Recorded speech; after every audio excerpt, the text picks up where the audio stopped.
Listen, the 4-1 should have taken a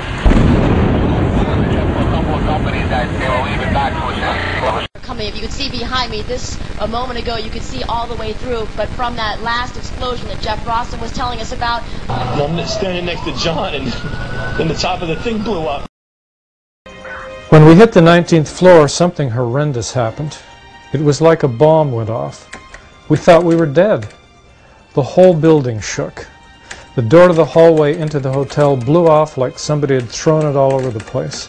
We were thrown on the floor.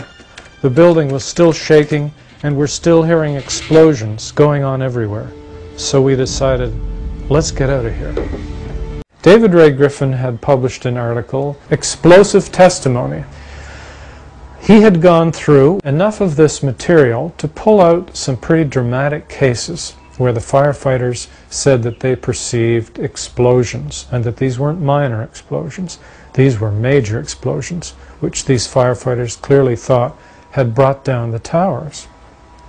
And Griffin says, after having read this stuff, I can't question anymore that this was an inside job, and that these were planted in the building, and this is how this building came down, these buildings. I read his article. Like all the stuff he writes, it was good.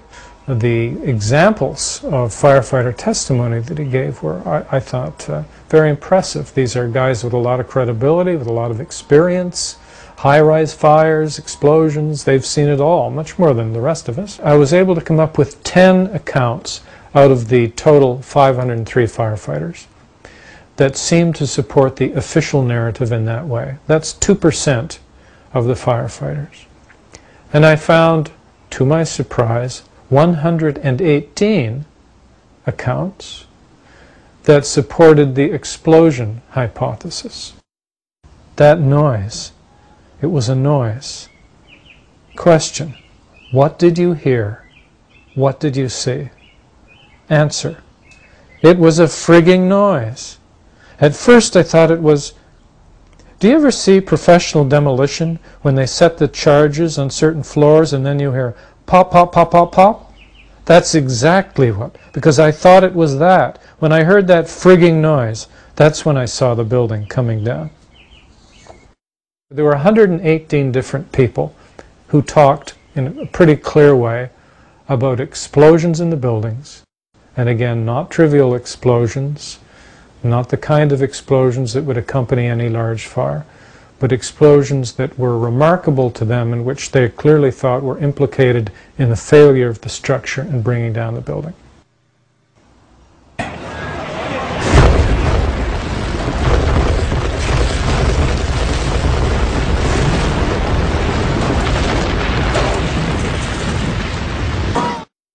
I thought that when I looked in the direction of the Trade Center before it came down, before number 2 came down, that I saw low-level flashes.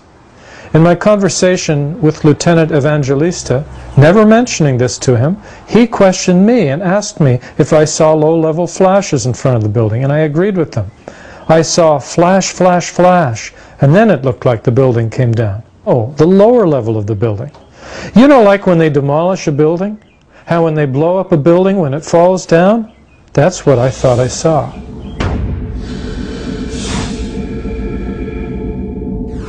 Somewhere around the middle of the World Trade Center, there was this orange and red flash coming out. Initially, it was just one flash. Then this flash just kept popping all the way around the building, and that building had started to explode. The popping sound. And with each popping sound, it was initially an orange, and then a red flash came out of the building, and then it would just go all around the building on both sides as far as I could see. These popping sounds and the explosions were getting bigger, going both up and down and then all around the building. I went inside and told everybody, I think we have another major explosion. Article. We made it around the corner, and that's when the shit hit the fan, right then and there. We heard that loud ba-boom. It was like an earthquake or whatever, a giant, giant explosion. Then this big gust came and I just went flying maybe 30, 40 feet, tumbling. I got up, got on my hands and knees because all of that white shit was all over me. I just kept crawling. My ears were like deaf, you know. The controlled demolition hypothesis is much stronger than the other hypotheses. Those who have suggested that this was an inside job have a much stronger case than those who are trying to support the official narrative of the 19 hijackers.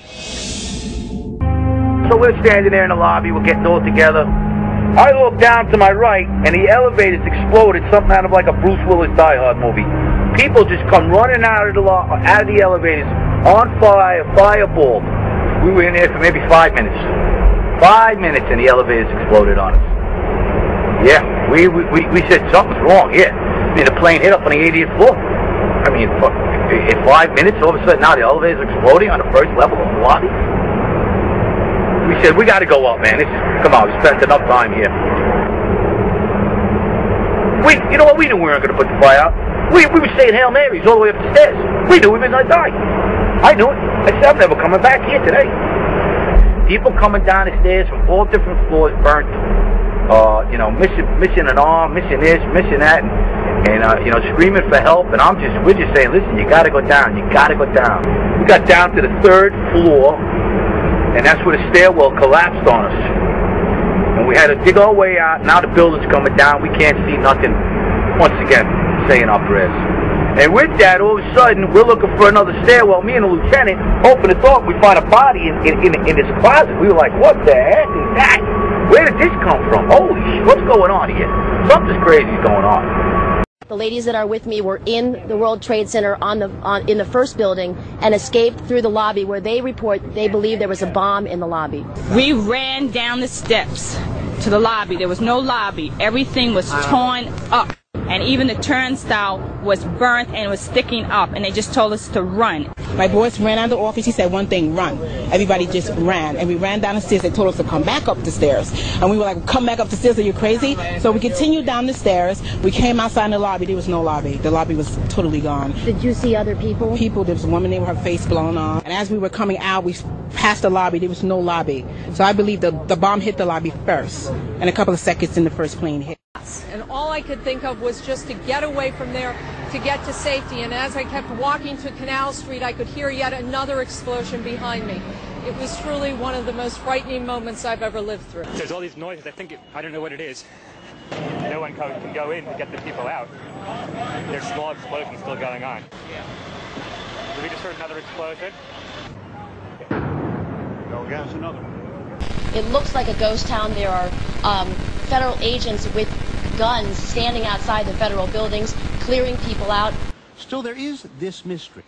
If some of the hardest materials were vaporized, how to account for the presence everywhere of paper? Fully intact letters, business forms, stationery. Paper is so fragile and combustible, and yet somehow, maybe because we have so much of it, it was everywhere. Of exactly what happened inside the World Trade Center when that first plane went in, and of course the collapses since then. We're going to bring more of those to you now. Barry Jennings, you were on the 8th floor. You work for the City Housing Department. Explain to me the moment of impact. Well, me and Mr. Hesh, the Corporation Counsel, were on the 23rd floor. I told him we got to get out of here. We started walking down the stairs. We made it to the 8th floor. Big explosion. Blew us back into the 8th floor.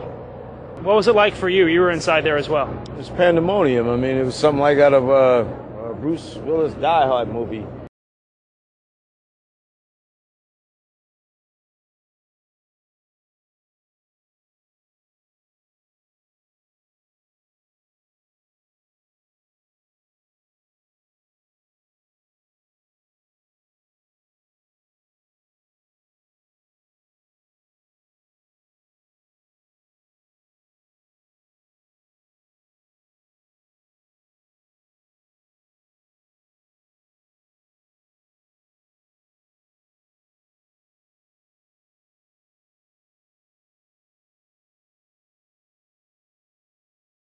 You want to call your mother or something? You